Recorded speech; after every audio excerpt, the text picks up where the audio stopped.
Hey, what's up, everybody? Welcome to the Raw Truth Podcast today. Woo woo. I have my girl in here today, Robin. I'm going to introduce her to you. But first, y'all got to look at this hair. Oh my God, Rob.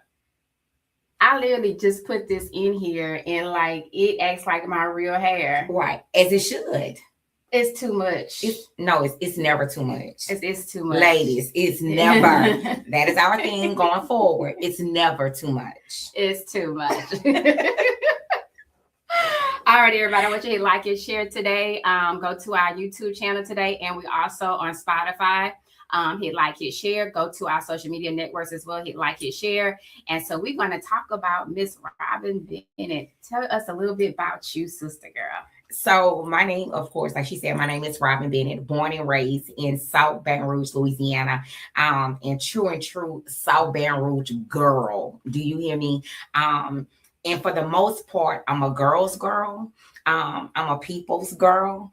And that's because of things that I've gone through in life, and I mean, I guess we all can attest at a certain age that we all are going through something, regardless to what it is. So I just love to love on people, living in a moment, enjoying this life while we have it, and just love on people while I'm doing it and be authentic with it. You definitely gotta be authentic with it, because if not, what's the purpose? Right. Like you walking in what God wants you to be true to others and true to yourself. Exactly. So I saw you posted last week about your achievement award. Yes. So tell us about your achievements and things that you're doing. Okay, great. So next year, I will be celebrating 20 years in community. Yes. Girl, that blows my mind. Wow. Especially because the heart of me thinks that, I tend to think that I can't complete anything. Mm-hmm. Like, Robin, you don't stick with nothing. And then on the other hand, Robin, you celebrating 20 years in community. And so by far, besides being a mother to my son, mm-hmm. That is by far one of my biggest achievements. I say all the time, there are two things that I no longer question. Mm-hmm. That's who I am, Robin Bennett, and what I'm meant to be doing. And serving others and serving my community is definitely it. It's definitely it. Because it's healing for me. Yes, it's not a matter of a job. It's definitely not about a title, mm-hmm. Or any of that. It is healing. Yes. It is healing for me. And so I do it wholeheartedly. People ask me, well, Robin, we see you on the clock. What do you do off the clock? Community. Yes. Same thing. Yeah. So I'm glad you mentioned that, because I always tell people there's a 5-year plan. Mm-hmm. And so you should never be like, oh, in 20 years, I'm going to be doing just this. Right. You should have a 5-year plan. I'm going to be doing this in 5 years. I'm going to be doing this in the next 5 years. I'm going to do this in the next 5 years, because it allows you to live longevity. Yeah. And people don't realize when you put yourself in a box or you do not complete those talents that God has given you, mm-hmm. then you're limiting God. Right. You're limiting yourself. So yes, girl, keep doing your 5-year. Yeah. Most definitely. In your community services. Okay. Yes. So that's all I want to say. Good deal. So today, y'all, we're talking about trauma and triggers. And so like I just was telling Robin, this coming week, we have August 29th. Mm-hmm. We're doing the Financial Freedom series here at the Inspiration Center. And so y'all Google Inspiration Center, is right there on Winburn. And so it's going to start at 8:15 registration. And it's going to give so many people that's been through trauma, domestic violence, the opportunity to come learn financial literacy, entrepreneurship, mortgage lending, financial freedom for us, financial investing back, first-time home buyers, whatever that looks like, even health education. And so part of you and our journey, when we talk about trauma and triggers, we have a story. Mm-hmm. And a lot of people don't see that story, right? They say, oh, girl, look like you've been through nothing. I'm so glad I know. Right. Hallelujah, right? Exactly. And so part of that trauma and triggers is we're going to discuss your story today, mm-hmm. and how you can help other women and other men, because it's not just a woman's story. It's not a kid story, just mm-hmm. not a male story. It's all our stories. Right. And it's like, how do we be able to move forward as we move forward, mm-hmm. with our trauma and triggers? So, and they probably like, what is she talking about, trauma and triggers? Right. So tell me a little bit about your story. Right. So years and years ago, before Robin really got on a journey to know who she was, I continued to look for validation in relationships, people, places, things. And sort of that's what life teaches us. And I hate to say it, but even more so now with the incumbents of social media and influencers and things of that nature. Well, behind all of that is real life. Mhm. How do we deal day to day? How do we deal with people? How do we allow people to deal with us? Yes. And so in that, just being in relationships where I felt like how they felt, what they thought mattered more than how I felt. Mhm. And so of course, when you're not understanding, when you're not knowing, you're willing to accept anything. Yeah. And so you hear that people say that if you don't stand for something, then you'll fall for anything. Mhm. Well, it's the same thing. If we don't love ourselves, if we are looking for love in all the wrong places, it's the same thing. Same thing. And so ending up in relationships where I accepted the bare minimum, Mhm. the absolute bare minimum. Because there are times when I asked for nothing and I couldn't even get that. That part. Okay. That part. Yeah. Mhm. And then most times when there is not a true form of verbal communication and things of that nature, then comes an abuse because people don't know how to conversate. We don't know how to get to the bottom. We don't know how to deal with things accordingly, especially if you haven't been trained. So a lot of us grow up watching certain relationships. And so we think that, oh, well, this is what it's supposed to be. And that's how it is. And so, no, it's not. Yeah. And so just being in relationships, girl, where it was truly physical, where, I'm getting, doors kicked in, ambulance being called, head put through a wall, all that sorts of things, laying. I can remember, as I even shared with you one time, laying at Our Lady of the Lake, with tears coming down my eyes or whatever, doctors not knowing if my face would be disfigured, permanently disfigured, but thank God. Yes, thank God. Okay. Yes. Okay. That's right. Not knowing. And so all because what? Like really, when we break it down, love doesn't hurt. Love is kind. Love is gentle. Love is protecting. That's just like me when the other day with my son, who is 32 years old, and we're in traffic and the car looked like they were about to run the red light. The first thing I did was jump to grab my son to protect him. Yes. And he like, Mom, I'm supposed to be protecting you. But I was like, baby, you got to understand. That is what love is. Yes. So anything that doesn't feel like that, that's not what it is. And that's the thing that we run into a lot is this condition. This ain't no condition. This conditional love. And you go in these relationships with these males or whoever your partner is, and they dictate to you how the relationship is going to be and what they want and what they decide. They selfish ways they project upon you. And so whatever that looks like, we accept it. And that includes verbal abuse, emotional abuse, physical abuse, financial abuse, sexual abuse. Yes. Sexual abuse does happen in relationships. It does. And so when you mentioned about love, I say, we go back to what Tina said. What love got to do with it? Right, exactly. Exactly what Tina said. So while we're talking about this, when you mentioned your journey, what you've been through, and when we were sitting down talking about when I said my book just came out and I went through this, and you told me your story, I was like, wait, girl, wait, what? You need to be on the show. Like, yes. And it was like, we don't know how many women are in our position. Right. We don't know everybody's journey, everybody's story. Right. You may actually see a woman that's been in a marriage for 40 years. And this was funny. This was actually, we was at an event, the sneaker ball. And one lady said, baby, I've been where you are, but now he needs me. And so now I have to take care of him so I don't go through the abuse anymore. Well, baby, I ain't about to sit that on 40 years either. 40 years. Yes. So as you hear me telling other people experiencing your experiences, why would a woman stay in something for so long, for too long? First of all, and I know this is the thing for me. First of all, a lot of us, when we use big words like domestic violence, when we use big words like financial abuse, when we use big words like that, a lot of people don't identify with them. No. I don't know how many times before, I was in my relationships that I have set in, in presentations, and people were talking about domestic violence. And to me, that was this little woman who was getting beat up in a corner.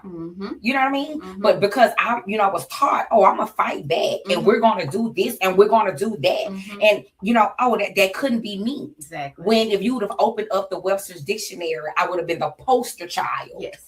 For what a DV victim looks like.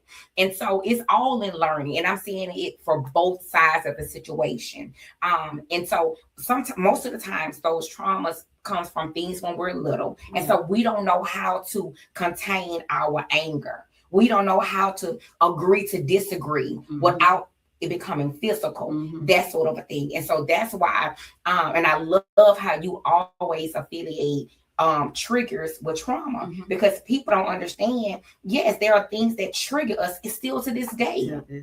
Somebody asked me, why do you watch true crime all day? That's what they asked me. They was like, I can't believe you watched it. Like, because you're so sweet. And I was like, because I can't identify with you killing somebody for $20. I can't identify with it, so I can actually relax.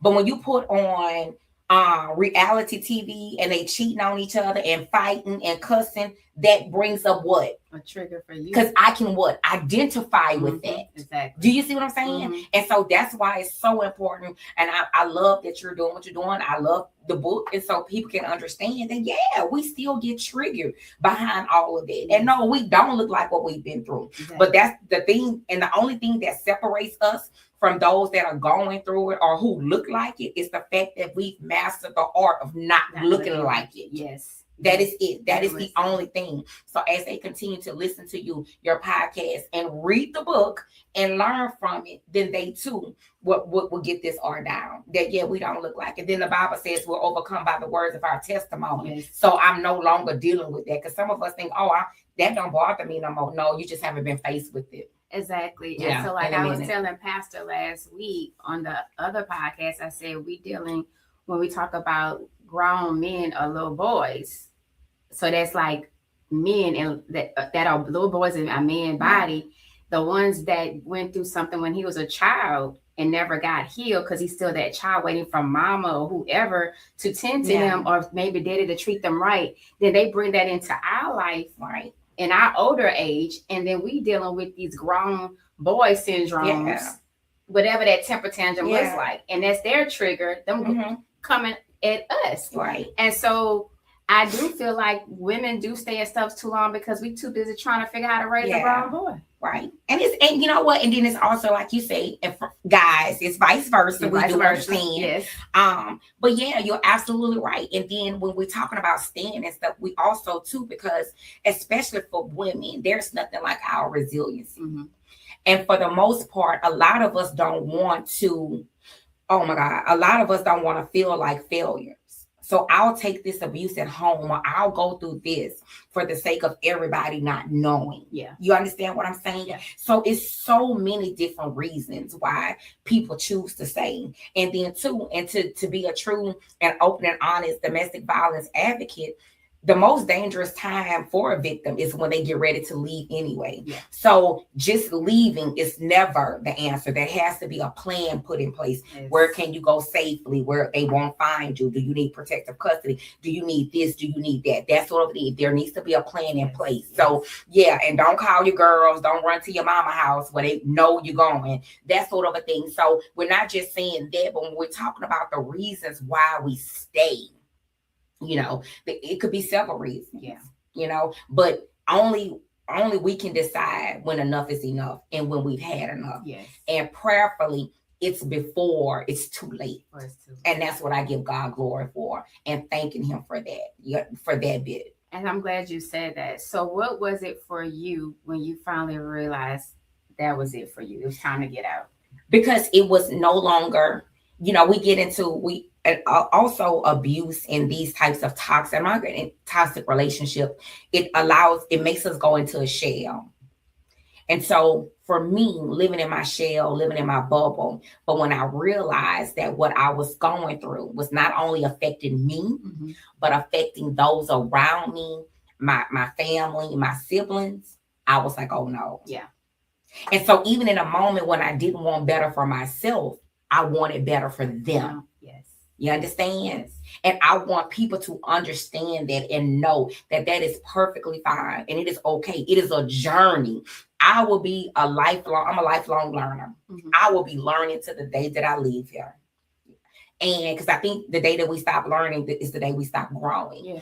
And so we're going to go through some things. There are people, I know I'm a certified empowerment coach. I've had clients who were running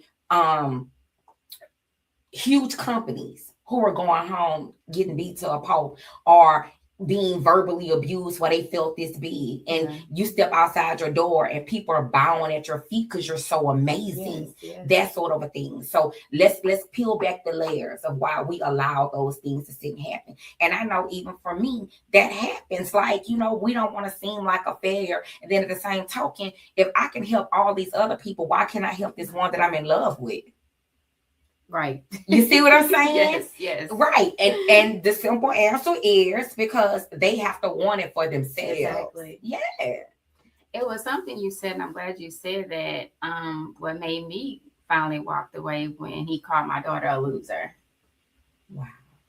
And I'm like, you could abuse me. You could say things to me. But when it comes to our child, you will never call my child ever again a loser. Never.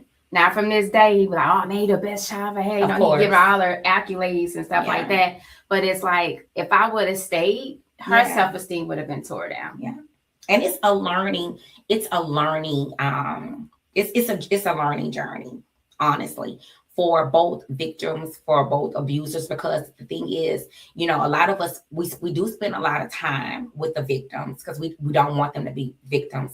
But then we neglect teaching the abuser, which means they're going to continue what? Abusing. Exactly. Yeah. So, you know, so with that being said, it is a journey, it's a healing journey for both parties. You know, we don't have to do it together now. I'm gonna do it safely on my side. You do it on your side. You do it on your side. Yes, that sort of a thing. But it's definitely a journey. You know, and it's unfortunate because, you know, as my daughter, if y'all read the book, as my daughter and I walked away out of that situation with her father and I, he did continue abusing other women and kept going in and out of jail, you know, and not like months here and there at a time, because out here they don't keep them long. But he ended up moving to Georgia. So Georgia, they give you some time. And so it affected my daughter, like my dad's in jail. And one of them, she wrote a poem in the book. It's in the book how she was feeling, you know, just hoping to get a letter from her dad, or poem for her dad, hoping to hear from her dad, or she hated the fact when she saw him behind the jail wall. So like the choices, men and women, that y'all make, y'all don't realize how y'all affect not just the person you're a partner with, but the kids. The kids. Yeah, definitely. So I'm glad you mentioned it. So one thing I want you to explain, you know, while we're on here, to other women, other people listening, to understand the jewel in themselves. Oh yeah, most definitely. And it's just at the beginning of the day when I can't say anything about Robin, or when I couldn't, I turn to what does God say about me? Yeah. Because I can't say in one side of my mouth that he doesn't make mistakes, but yet think that he made me imperfectly, or he made me not good enough. Yeah. And so when you begin to say it out loud and make common sense, you know what I'm saying? It can't be one and the same. Either he makes no mistakes and he made you. Yeah. So obviously you're no mistake. Exactly. So what it is about you, that sort of a thing. And even and I know my prayer every day as I step into the community, as I deal with people, is not for them to see me, but them to feel God in me. Allow his light to shine. You know, God used me. There was a reason, you know, that there are reasons that people have gone through far less than what we've gone through, and they're not here to tell the story. So there's a reason, God, that you allowed me, you kept me safe, and you allowed me to go through that. And so to come out, and why was it? So that was for all of those that were gonna come behind me. And he's no respecter of person. So if he did it for me, he can surely do it for you. But to continue to find those things, and it takes time, it takes energy. Now I can do something crazy, or and I say, oh my God, that is so Robin of me. Because I love her. Yes. And I would not change that for the world. Yeah. Do you hear me? You can dress me up in diamonds and pearls, and the first thing I want is fried chicken. That is who I am, and I love that. Yes, You are not going to change that about me. Like those sorts of things, are just knowing that you are one of one. Mm-hmm. There's nobody like you. I don't care how often imitated, it'll never be duplicated. That's not just for East Southern's band. Yes. That's for each and every one of us. Yes. Every single one of us. So your sound, your jazz, how you dress, how you walk, how you talk, how you care for others, that has to be something. And so I don't allow people to I want to know what you don't like about yourself, but we're not going to expound on that. But you know what I'm saying? Yeah. Okay. So you said it, you voiced it, that's done. Yeah. What do you like? Yeah. Now that we're going to expound on, that we're going to push to a higher level, what you do like. Yes. Okay. That part about it. We're not going to spend time talking about what we don't like, because what? Okay. Today it might be this, tomorrow it might be something else. But if we focus our time on what we do like about us, then that is how God is able to use us in our full form, and our full fashion. And as my friend, both on and off this podcast, you know, have you ever seen Robin any differently in any atmosphere you bring it in? All times. Exactly. And we all have that in it, but it was not easy. Yeah. It's still not easy some days. Especially those of us with a calling on our life. Honey, the devil don't come to play with us. You know, life be life. I want to hide myself. Girl, right. So girl, we have to talk. You have to bring me back for that conversation. But at the same token, there is a wonderful and a beautiful light inside of each and every one of us. Whether you could cook well, clean well, do hair, do nails, whatever it is, even if you can't do none of that, I'm still sure that there is something about you, that makes you, just because you're you. And so go with it, glow with it, go with it, glow with it, and grow through everything that you go through. That is my thing, and I ask God every time, anytime something happens, because no matter how much, you know, so now that we know who we are, does that mean that things are not going to happen? No, stuff's still going to happen. People still going to try us, but this time. And so I remember a time that my old spiritual father used to say, for every level, that was a different devil. That is a different devil. And then I used to be like, well, wait, I'm praying. Wait, you know, I keep going through the same thing. Am I not growing? Yeah. Girl, and just as clear as you and I are sitting here talking, the Spirit say it's because not what you go through determines your growth. It's how you grow through it. It's how you handle it. Yes. Do you understand me? Yes. So things that bother me, at one time, no longer bothers me. That is growth. I'm going to celebrate that win. I'm glad you said that. You know, just in the past year, I had never seen so many women hate so much on us as other women who are entrepreneurs.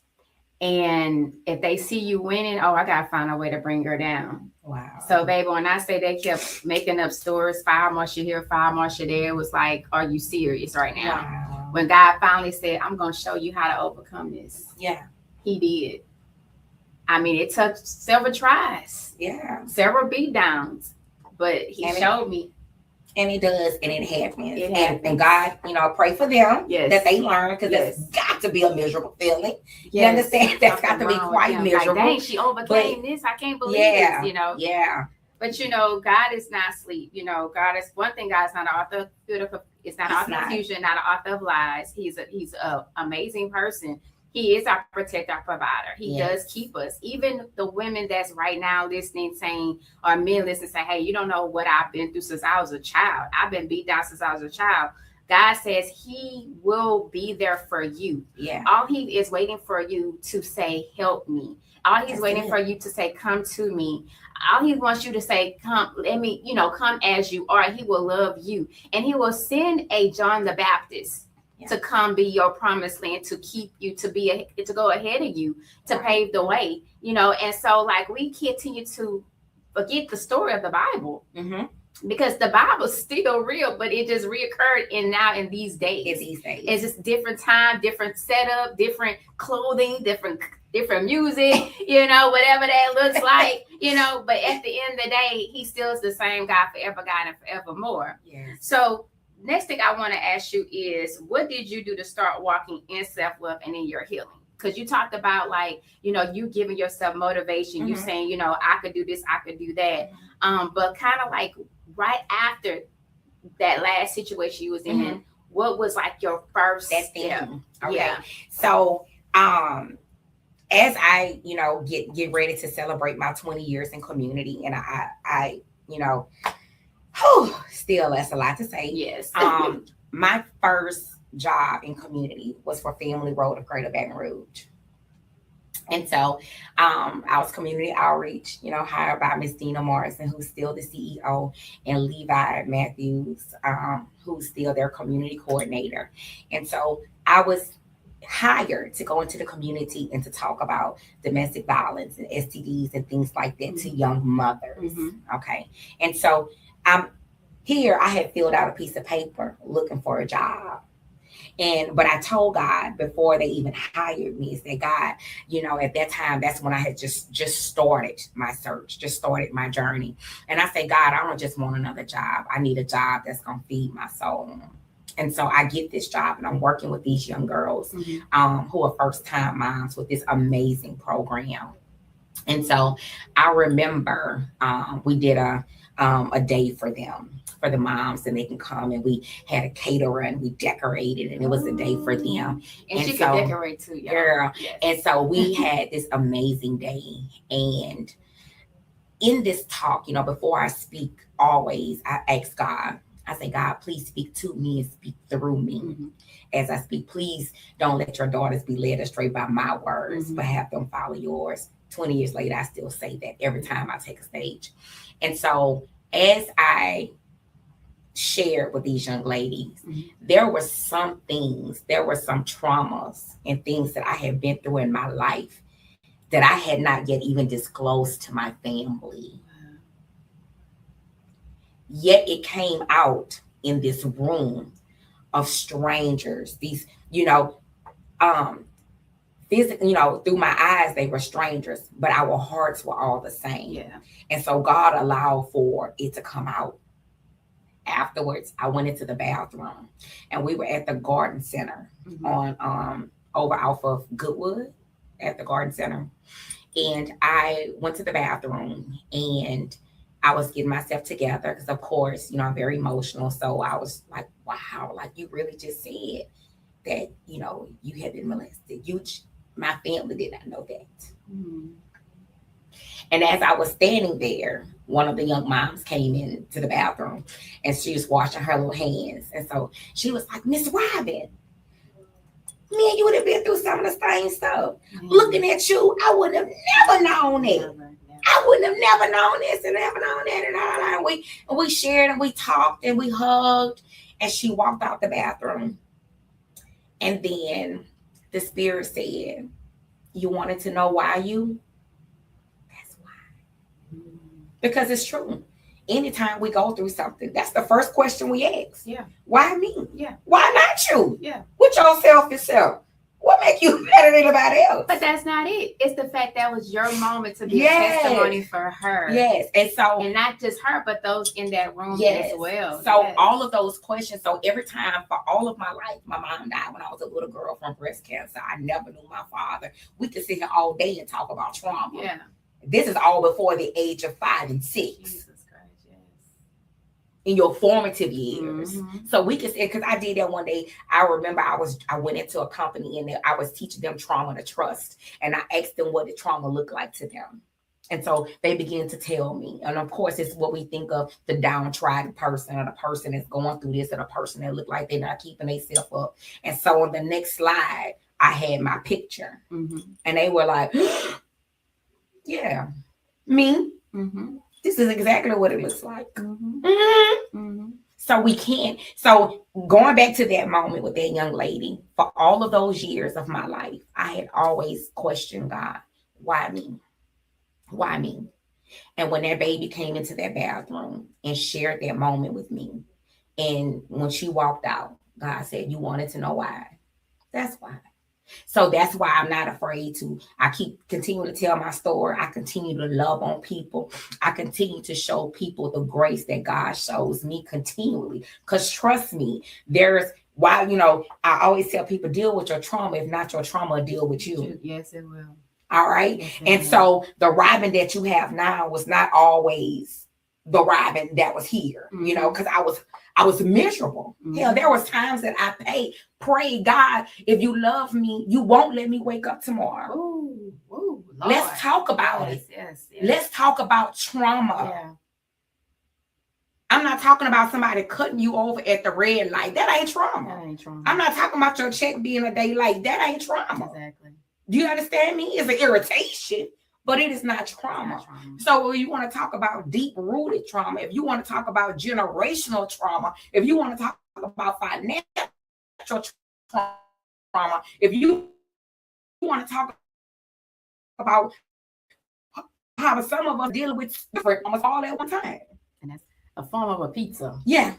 Mm-hmm. Yeah. So it was that moment. So to answer your question, once I shared and that baby came and God allowed her to tell me, because I needed it, because she could have stayed in her seat and I said nothing too. And for her to come in and share with me and was like, what's happening, girl?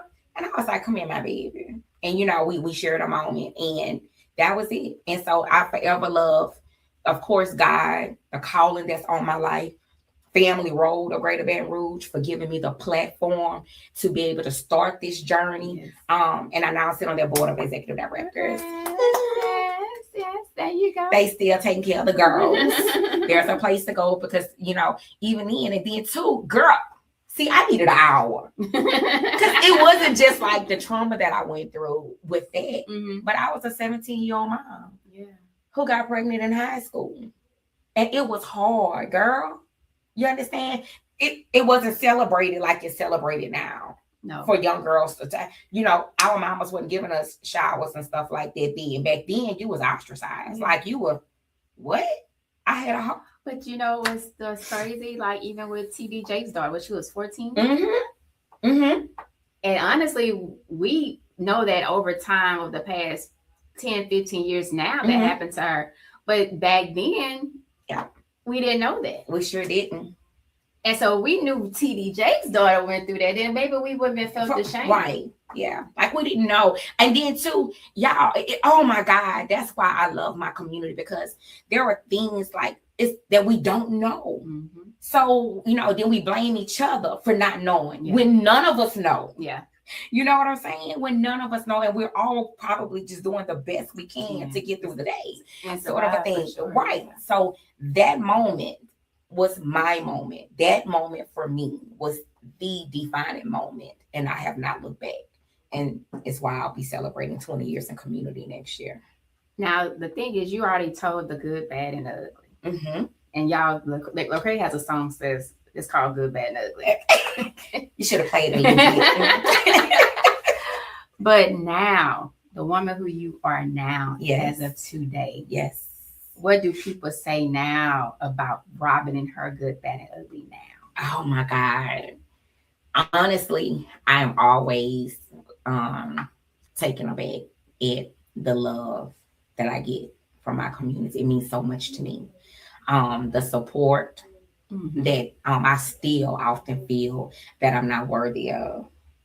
That's just like the award that I got last week, from Rebirth magazine with Simone Hickenbottom. I love her. And it's the Community Legends Award. I just do what I love. I do what's healing me. There's nothing special. And I look to my life, to my right and to my left, and here's Councilwoman Desiree Collins. Here's my girl with Blooming Butterfly. Like here's Grace with Blessed by Grace. Like I what I mean. I'm starstruck. So what I told you earlier about the starstruck with what it's gonna be. Like, yeah. So I mean, all of these people, and I'm so excited. And I'm like a kid in a candy store. So now, I think that. So now they love me, no, they don't love me. They love the God in me. Amen. That's The it. God in me. It's the God in me. That's all right. Yes. But yes, it's the God in you. Yes, that's definitely it. Yes. Good Definitely. deal. Well, y'all, I enjoyed Miss Robin today. She already came here like we gotta do a couch podcast. Yes. So she'll be back soon, y'all. But I really enjoyed you. Oh, thank you so much. For inviting me and for being so amazing. Yes, thank you. So y'all, again, we want to see y'all this coming Saturday on the 29th at Inspiration Center. I hope Miss Robin will be there, y'all. I will be there. And, as much love you need, just somebody to talk to. She says she's an empowerment, coach. She's an empowerment person that will help you. I don't know if she's a life coach, but, whatever that is, like, we're here to serve you, give back to the community. That's part of what God has called us to do. And that has been part of our healing journey. And I thank God that he has allowed me to even create, Grace House, So at the end of the day, God is the root of healing. He is our provider. He's our, he keeps us, he keeps us humble. And so whoever's watching, just know that the number one person to go to first is him. Amen. All right, y'all. Again, hit like, hit share, go to our YouTube and our Spotify channel, and we will see you on next week, y'all. Have a good night. Bye.